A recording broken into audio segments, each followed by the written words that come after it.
Parlons maintenant des croyances. Ce qu'il advient après la mort, c'est surtout là-dessus que les religions ont planché, ont établi leur emprise.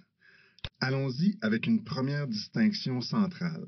Ce qui distingue les athées des croyants, c'est la croyance en une entité non visible, non perceptible, qu'on peut appeler âme, esprit, énergie.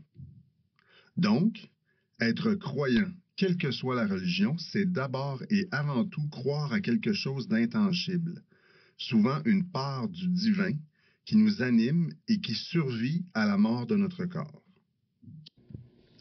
La deuxième grande proposition avance un autre scénario sur la destination d'une âme. Ici, principalement pour les religions polythéistes, à la fin de l'existence du corps, on croit que l'âme est libérée pour pouvoir se reloger dans un autre corps. Ici, les possibilités sont diverses. Ce peut être dans un autre corps humain, ce peut être aussi dans un animal ou même un végétal. Il existe aussi pour d'autres la possibilité que les âmes demeurent sur Terre et circulent autour des humains. Ici, il est principalement question de la croyance en la réincarnation, qui est très répandue parmi les polythéistes. On a donc deux grandes possibilités de croyance pour ce qui se passe après la mort. La mort peut soit être destinée à un ailleurs, ou encore être destinée à reprendre une enveloppe corporelle différente. Il y a aussi les athées qui considèrent la mort comme la fin ultime et qu'il n'y a rien après. Au-delà de ces grandes conceptions de la mort des religions à la fois monothéistes et polythéistes, il existe un certain nombre de croyances satellites. Il faut croire que la mort obsède les humains. Alors, tout ce qui relève de l'intangible, par exemple, tous ont entendu parler des expériences de mort imminente, des gens qui ont fait de brèves incursions dans le corridor de la mort et qui racontent toujours à peu près les mêmes histoires. On n'a qu'à penser aussi aux esprits, aux anges gardiens, aux ancêtres divinisés, tout l'imaginaire des films d'horreur qui utilisent cette espèce de conception d'une période entre la vie et la mort ou de mort vivant, très à la mode ces périodes-ci.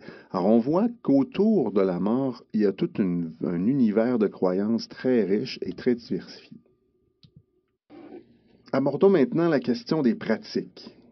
Il faut comprendre au départ que les pratiques sont toujours liées aux croyances. Une pratique n'existe jamais seule, elle est rattachée à une croyance et il faut chercher à les comprendre ensemble. À la fin de la vie, normalement, on a une cérémonie qui peut prendre diverses formes. On y manipule des symboles, des gestes et on traite le corps d'une manière particulière. C'est finalement un vaste champ de compréhension que les pratiques des religions autour de la mort. Comme nous sommes dans un cimetière, intéressons-nous au traitement réservé à l'enveloppe corporelle. Il existe plusieurs possibilités pour le corps à la fin de son passage terrestre. Celle qu'on voit ici, encore courante, référence pour les personnes âgées, la mise en terre qui est prescrite dans l'ensemble des cultures monothéistes. Toutes les religions monothéistes ont une forme de mise en terre différente. Chaque fois, des codes s'appliquent. Pour les musulmans, qui enveloppent le corps dans un linge, qui placeront l'index du mort en l'air pour rappeler son appartenance à une religion monothéiste, et qui orienteront le corps vers la Mecque. Alors, pour chaque religion, un code, une série de pratiques particulières qui permettent de ramener cette pratique à la croyance. Dans d'autres religions, on va choisir la crémation. On va chercher à brûler, à exterminer l'enveloppe corporelle pour permettre plus rapidement à l'âme de s'en détacher et de se reloger ailleurs. Cette pratique, par exemple chez les hindous, va amener les gens à brûler le corps pour ensuite jeter les cendres dans le Gange pour permettre une circulation de l'âme plus rapide. Des pratiques de conservation ont souvent été utilisées aussi. Pensons à la momification et plus récemment à la cryogénisation et à la plastination, qui sont des pratiques qui se développent qui évoluent parallèlement aux pratiques de mise en terre et de crémation et qui changent le rapport des humains à la mort.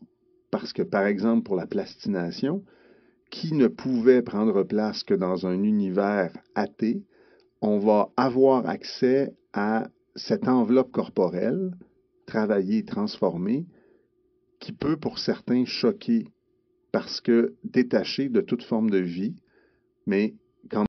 Intéressons-nous maintenant à la question de l'intégration sociale, des considérations extra-religieuses qui placent la religion en relation avec le cadre social dans lequel elle évolue.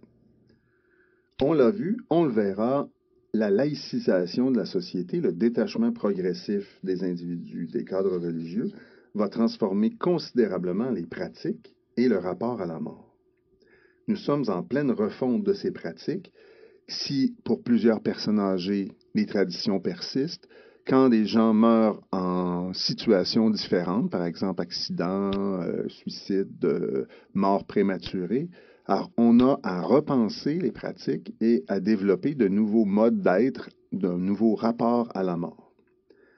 Triste ou gai, symbole d'espoir ou d'hantise, les cérémonies visent toujours à rassembler des gens, à rappeler le mort au vivant, mais aussi à permettre aux gens de trouver une passerelle vers la suite.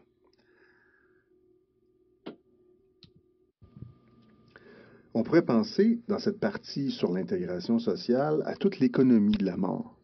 Quand on pense à des entreprises funéraires qui, depuis des décennies, perpétuent des traditions, ont des modes de fonctionnement, et qui doivent maintenant, sous la pression de nouvelles générations, redéfinir leur marché, redéfinir leur offre de services et considérer ainsi tout un nouveau champ de pratiques. Par exemple, la crémation, qui n'était populaire que chez certaines parties de la population, est de plus en plus répandue et on a remplacé, dans plusieurs familles, les tombes et l'exposition d'un corps à une image et l'exposition des cendres du mort. Alors évidemment, le commerce de la tombe est en perdition alors que le commerce des urnes funéraires se développe.